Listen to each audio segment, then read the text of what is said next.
Hi, guys. Welcome, welcome. We're just waiting for everything to connect, giving people a few minutes. Oh, okay. Yep. Giving people a few minutes to join, making sure it's connected across all the platforms.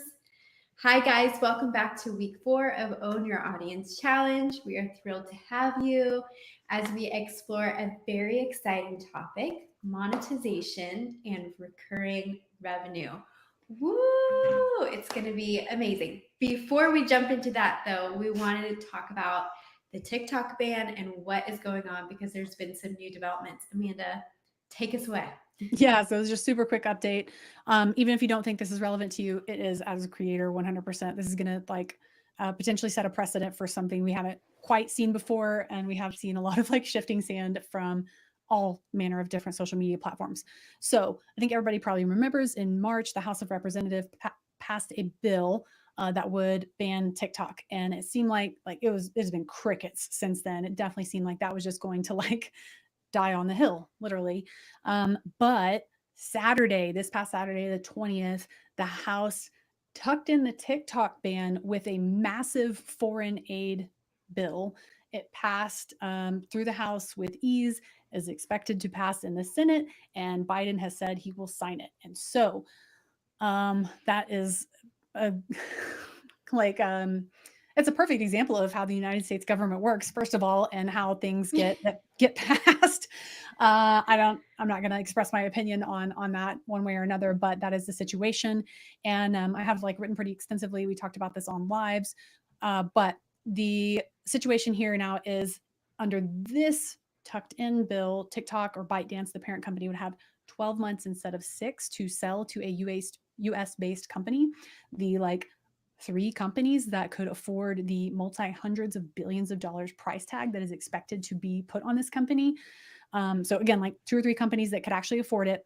It will violate our laws in the United States on monopolies for either of those companies to purchase ByteDance. And the Chinese government has already said that they will block a sale of ByteDance to a United States based company anyway, which they can do because ByteDance is a Chinese company, which is what started this whole thing in the first place.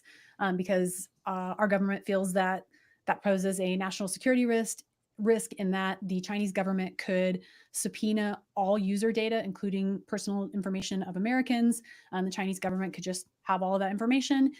And then also, this is obviously a presidential election year here in the States. And so there is significant concern about algorithm massaging to sway the election. So those are 2 really big no-nos for us over here stateside.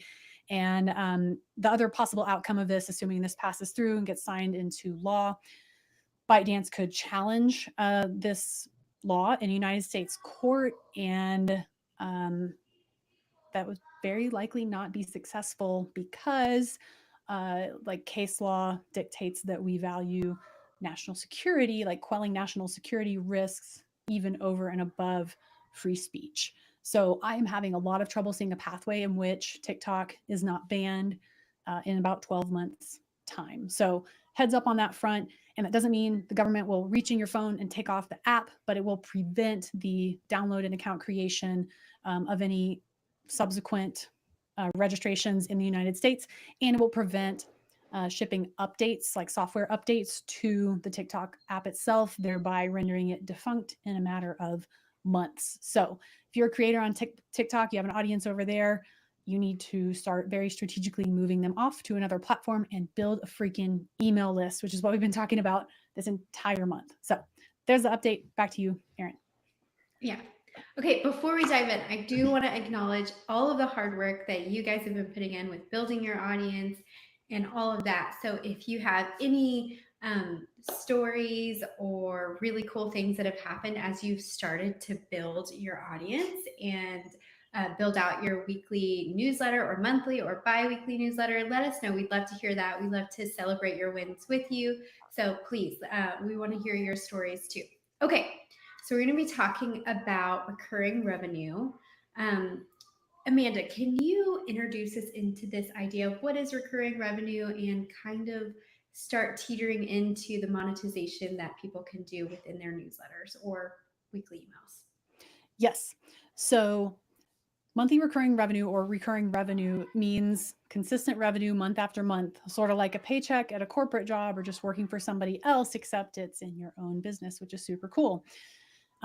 We hear so often from creators, I created a course, I launched it, I made X amount of dollars in the first 2, 4, or 6 weeks. And then like a few bucks here and there has trickled in since then. But I put in all this freaking time and effort and I hardly got any like return on my investment. And that is a key point of frustration for those creators who have attempted to start the monetization process. And so what we want you to think about is not these like not just one time purchase digital products like courses, but rather how could we sort of like parlay those types of content into a recurring revenue model. And so what we want you to be thinking about here and why it's so important to build an email list, because you then like retain optionality, you leave the door open for yourself, you give yourself the option to pursue monetization opportunities in the future that make sense. And our like full on POV at Level Up Creators is you should be pushing toward recurring revenue because that's stable, predictable. It's the most natural extension for a digital product for a digital thought leader or creator educator, because you are sharing your area of knowledge, expertise, and wisdom online. That is the subject matter of your social media accounts, and what your people have like gathered around you, and they've raised their hand and said, "I want to hear more of that." If they join your email list, they really, really like you. Those are going to be your next level of engagement fans, like your super fans. And those are going to be the people who are most likely to purchase something from you, like access to your online membership website.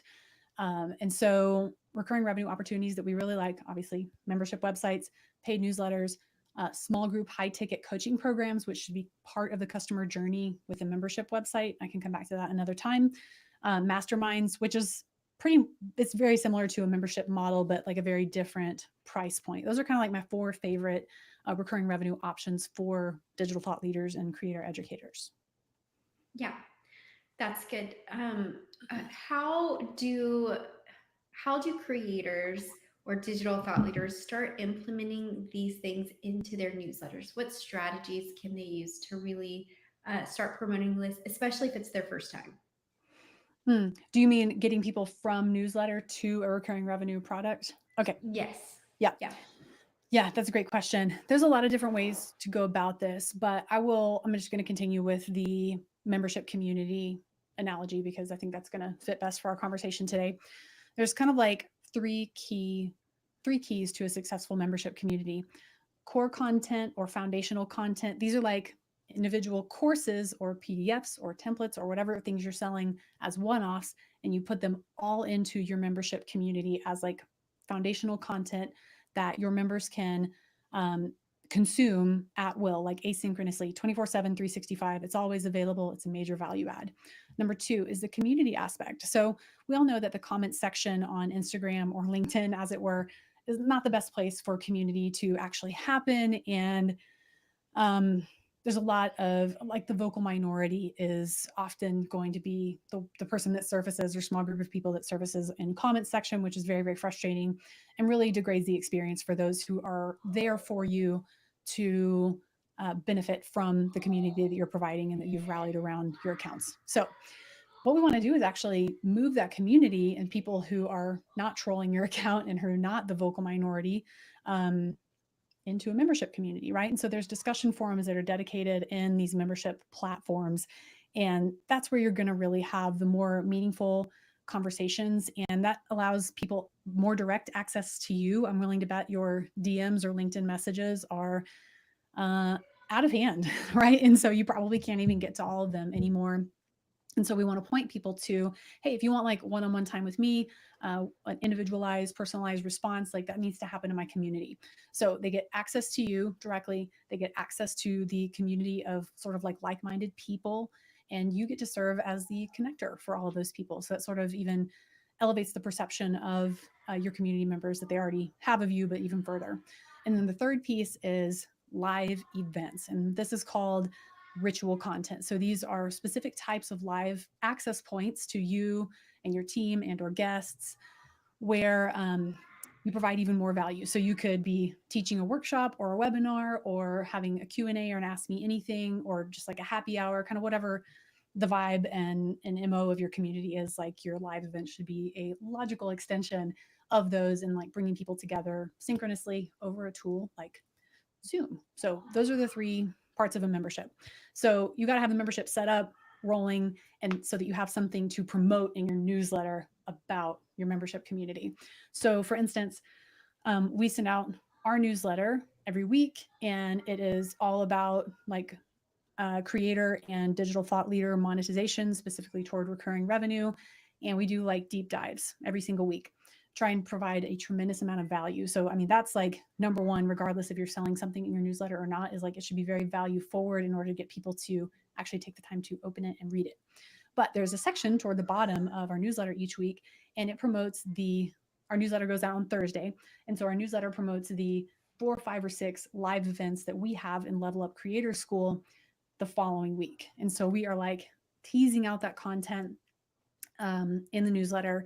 And in our newsletter, something we're working on actually is featuring some of the creators who are in Level Up Creator School and what they're doing and what we're talking about in their key takeaways from action workshops in Creator School, snippets from office hours or Ask Me Anything sessions where really great questions were asked. So we record those sessions and we can put snippets of those in the newsletter. And so it's not a hard sell; it's a long game. It is value adds and nudges, and you'll eventually put together like the right type of promotional content that people who have been on the fence for a long time, they're seeing that promo, will eventually like take the plunge and like dive in and give it a shot. So it's more discreet, it's more value add, and it's more like social proof, right? These creators are benefiting from this type of content in these ways. You need to join Creator School in order to have that same level of benefit. It's not in your face at all. Yeah. So for monetization models and funnels, um, which one would you uh, which one would you pick first if you're just getting started? Does it matter, or is it kind of dependent on the niche that you're in?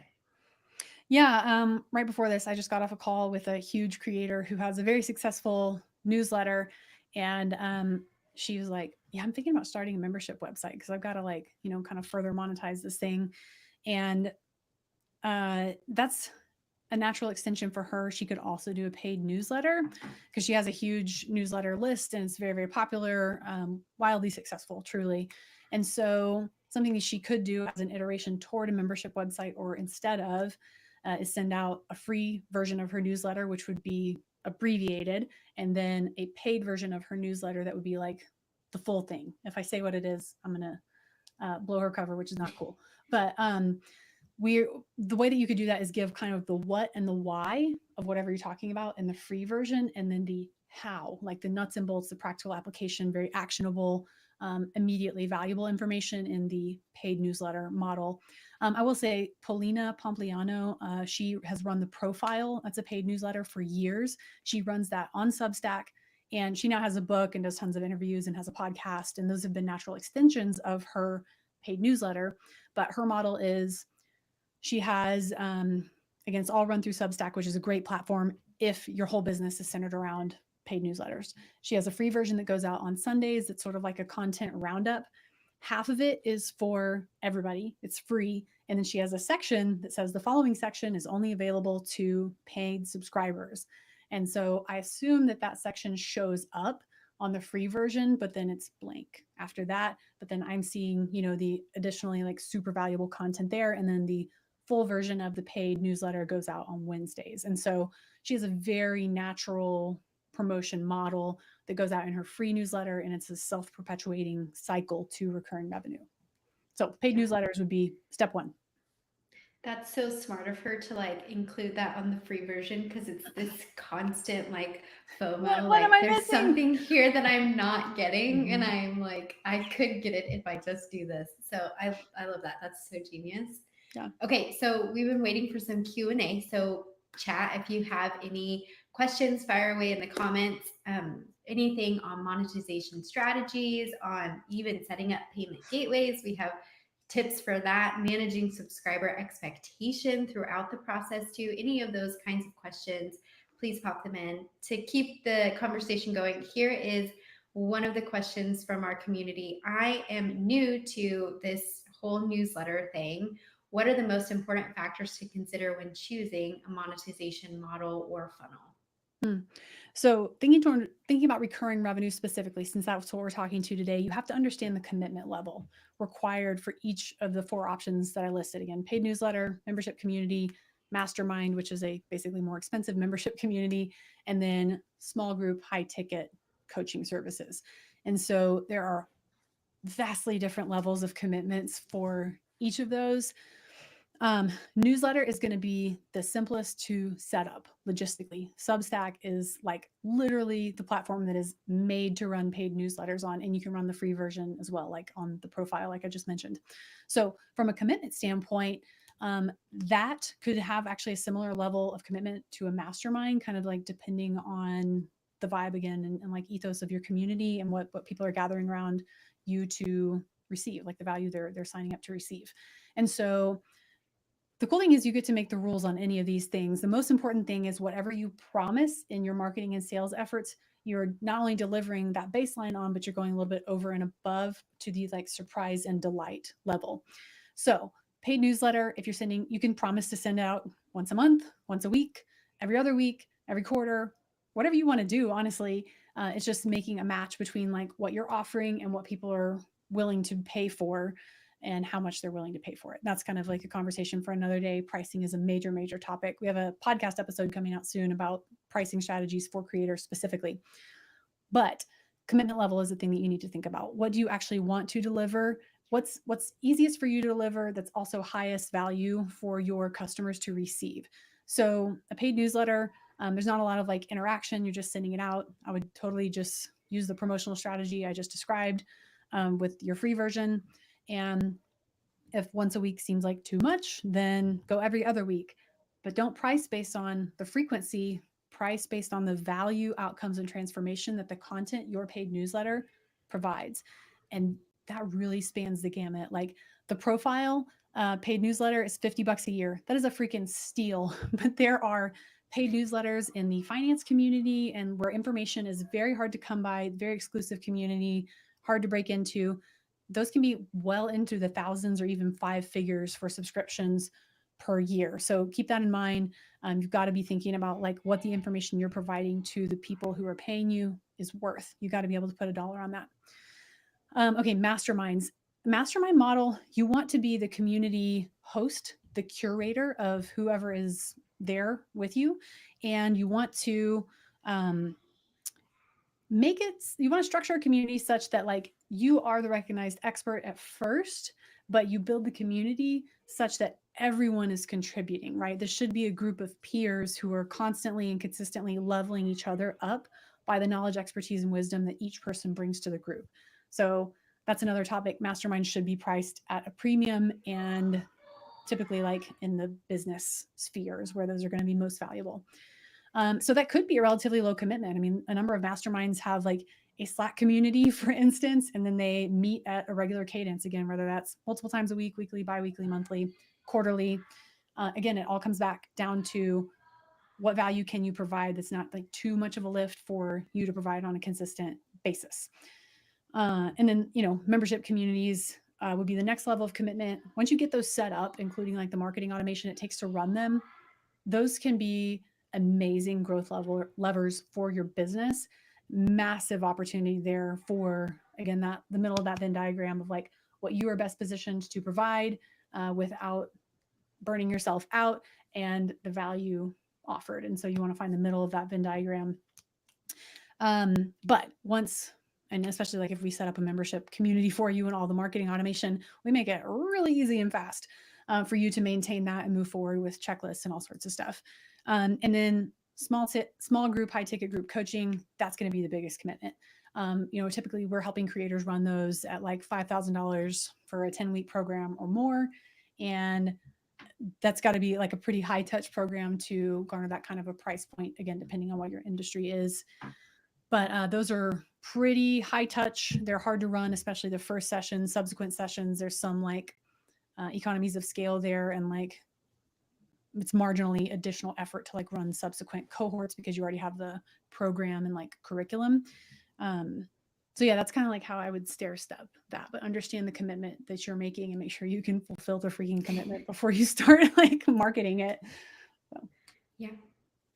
Okay, so Ben wants to know, how do I know if my audience is ready for paid content? what's their uptake like on your free content? And what's the subject of your accounts too?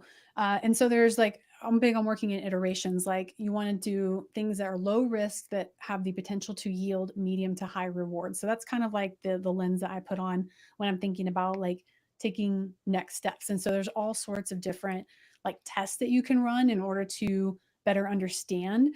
Um, I would start with a tripwire product, something that costs between like $9 and $39. Ask your audience first, say, hey, I'm working on this, or this. What do you think? Involve them in the process so they feel that they have some level of ownership in what you're going to bring to the table. And then again, something that's fairly easy for you to put together, but is very high value to those who might potentially purchase it. And then offer it. I mean, if you use ConvertKit, for instance, you can host like all manner of one-off digital products on their platform, not courses, but if you were to sell a tripwire, that should be something like an email drip course, not a hosted full production course, in my opinion. A pack of templates, design iconography or something like that. So do a low risk test and see what kind of like feedback you get on that, and look at your conversion rates at each stage, right? Like how many people from my newsletter actually joined, and then can I get feedback from those people, and then pay attention longer. Do they repeat purchases? Like do they buy more stuff from me as I offer it? And you'll know how you're doing by what they do or do not do. Yeah, that's a great segue because we have a question here from Ashley, and she said, how do I monitor the metrics and gauge success for my recurring revenue? Depends on what platform. It depends on your tech stack and like what metrics are offered. So metrics that you want to track are monthly recurring revenue. It's like the repeated amount of money that you make. Your churn rate, super super important. And so you're looking at the like number of members times the dollar amount they pay per month from one month to the next. And obviously to grow, you have to add more new members than cancel. So hopefully that makes sense. So MRR, churn rate, customer acquisition cost, how much does it cost you in like paid spend? And also like if you have a staff, your marketing person or social media marketing person, like their cost to you should be incorporated into how much it costs you to acquire new paying customers. And then LTV, which is customer lifetime value, that's how much someone pays you on average over their lifetime as a customer. And we could look at that snapshot and how much they pay you within your recurring revenue product. And then the ratio of LTV to CAC, customer acquisition cost, is very, very important as well. You want that LTV, or again, how much people pay you, to be bare minimum 3 times as much as it costs you to acquire them. Um, and then engagement metrics are super important depending on what you're looking at. And like the qualitative side, like actual feedback, if people are opening emails, engaging, attending live events, if that's relevant. But if I had to only pick 4 things, it would be MRR, churn rate, LTV, and CAC, and then that ratio of LTV to CAC. Cool. Okay, our next question is, can I have a mixture of free and paid products? And how do I balance promoting between the two? Hmm. So typically, the way that you look at free and paid products is your free products should serve as what's called a lead magnet, right? And so that's a free digital asset that you offer in exchange for someone's email address, the right to email them that free asset. And then usually there's a box that's pre-checked at the bottom of that form field that says, I'm subscribing to your newsletter, basically. And so there's 2 ways that people can get into your email list. One should be they should be able to sign up for your newsletter directly, and your newsletter sign up landing page should be optimized for conversions, meaning very clearly communicate the value proposition, short, sweet, to the point, boom, sign up, and then deliver on what you promised, as with everything. And then on the other side of how people can get into your email list is via a lead magnet. And so they're giving you their email address and hopefully their first name in order for this like free asset that you've promised. And when you have someone enter via just signing up for the newsletter or a lead magnet, you should be using marketing automation that is like a series of automated emails. 3, 4, or 5 is plenty, either a welcome sequence on the newsletter side or a nurture sequence on the lead magnet side. So if your lead magnet is like top 50 hooks for 2024 on LinkedIn, I give you my first name, my email address, that lands in my inbox immediately. ConvertKit is a great tool, very simple in order to like make that whole thing happen. And then my request there should trigger not only that first email with that digital asset, but also again another two, three, or four emails that's leading me to purchase something relevant. And so the free product should be a taste, an appetizer of whatever products you have for sale. So this should be like a natural flow, either from newsletter to lead magnet to product purchase, or straight from lead magnet or newsletter to product purchase. And then when someone buys one product, you want to enroll them into an onboarding sequence so that they're successful with that product. And then later on in that email automation, they should be getting emails to nurture them to buy the next thing. So the customer journey that we like, the best mix of free and paid products. And we have like 7 or 8 lead magnets at Level Up Creators that we use for different audiences at different times that solve different problems. So there's a lot of ways people can get onto our newsletter list. But what we want you to do is go from social media to get a free resource from us, lead magnet or newsletter. We nurture you to buy a product. We actually have a couple of courses coming out that we're peeling off from Level Up Creator School as like a tripwire type product.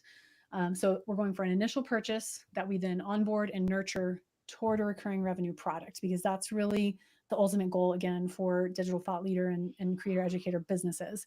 And so the trick here is if you have like a membership community, you can sell into that community your small group high ticket coaching program. And so, those are your super fans. They're the most likely people that you are going to be able to make successful at that next level. And so you sell them a high ticket program for 3 months, and then you want them not to go away and churn at that time, but go back to the membership program and promote your amazing high ticket program to other members who are, again, your most likely pool of prospects for the higher ticket program. And that's kind of like the customer journey that we teach at Level Up Creators and in Level Up Creator School, and is really how you maximize revenue as a creator. Like, that's the formula. Yeah, that's really good. Okay, so last question from me. You kind of started talking about this when you're talking about like make sure that you can deliver on what you are setting yourself up to do. Mm-hmm. Um, let's talk about that idea of scaling. So as you start offering something, it's going to grow over time. What should creators and digital thought leaders be thinking about as they start implementing this so that they can plan to scale? Yeah. So the cool thing about these automated customer journeys, like the one that I just described, is that you can automate them through marketing automation, which is basically like the back end of your business. And the customer is always in the driver's seat on the types of content that they see. They can always unsubscribe. It's very permission based. It should be highly personalized and based on actions that the subscriber does or does not take. And so implementing this infrastructure over time, we can do it basically overnight for a client, but something that usually happens over time, where you've got the flow in the funnel that I just spoke about. And so all that can be automated. We do definitely recommend like one-to-one sales on moving to that high ticket program, but everything else can be automated. And so the cool thing about marketing automation systems is that they can handle 10 customers, 10,000 or 100,000 at the same time with the same level of inputs, right? The same level of upfront work.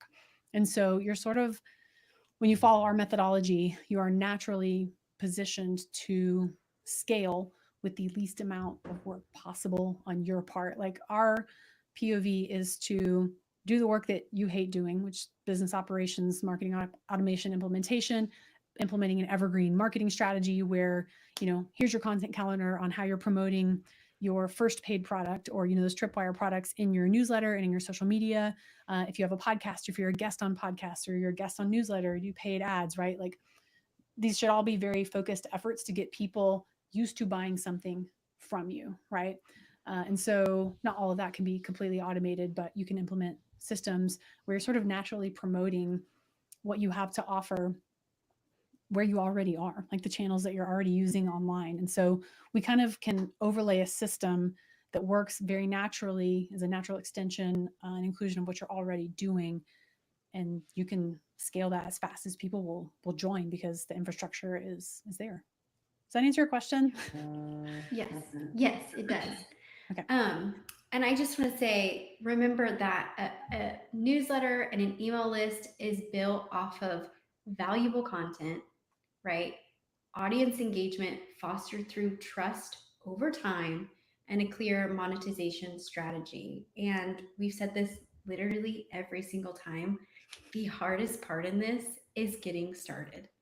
It really is. And so, if you haven't already, or if you are wanting to do this and you're not sure where to start, I'm going to drop a link. We have Own Your Audience Challenge that literally holds your hand through the process. And yeah, literally step by step, we have it for you. You don't need to worry. So I'll drop that. But that's pretty much a wrap for us this week. Thank you for joining. We do have something exciting. Oh my gosh, I can't believe I almost forgot this. We are launching a giveaway to our school, which is pretty awesome. Amanda, do you want to give some detail on what all our school includes and the valuable the value of this giveaway? Yeah, definitely. So our company started as a consulting firm, Level Up Creators, and a natural extension of that for us is taking our consulting team and model and the value providing for clients and moving it over to a one-to-many model in a membership community called Level Up Creator School, which you can check out levelupcreatorschool.com. The core value proposition there, of course, like we're doing exactly what we teach, and that's we have half a dozen courses and an ever-growing library of courses and other like static resources that you can pick up 24/7, 365. We host a discussion forum community full of creator peers and our entire team. We have every area of business expertise covered on our team. I have assembled this amazing team of people, Aaron, of course, included, who have by and large like followed me around to different executive posts when I was like in Silicon Valley and before this. And we have got all the bases covered. So the primary value proposition of Level Up Creator School is you get access to myself and my entire team, way more than any other membership community I've ever seen and helped build. And there are a lot of those examples.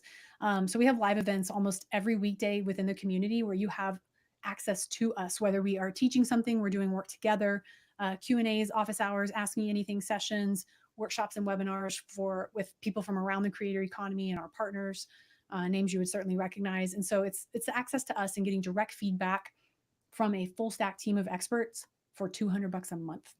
And so it's a tremendous amount of value. And it's still like pretty early days. We just launched March 1st. We've got like 3 dozen members in the school. And so everybody's getting a truckload of attention and value. And so we're very happy with how it's going. But our giveaway, we're giving away 1 full year in Level Up Creator School, which would be transformational for your business. And Aaron can tell you about like how to enter the giveaway. Yes. So to enter, you need to be following Amanda on LinkedIn if you don't already, on Instagram, subscribe to our newsletter. And then for every post from Amanda that you repost or Level Up Creators on LinkedIn or Instagram, it counts as 5 additional entries. And tagging, you can also get another entry by tagging a creator on one of our posts or this post or anything on Level Up Creators or Amanda's personal LinkedIn page as well counts as an entry. So there are tons of ways and different commitment levels that you can join and get into the giveaway. But yep, we're going to raffle it off in 6 days now. So it's going to be the last day of April.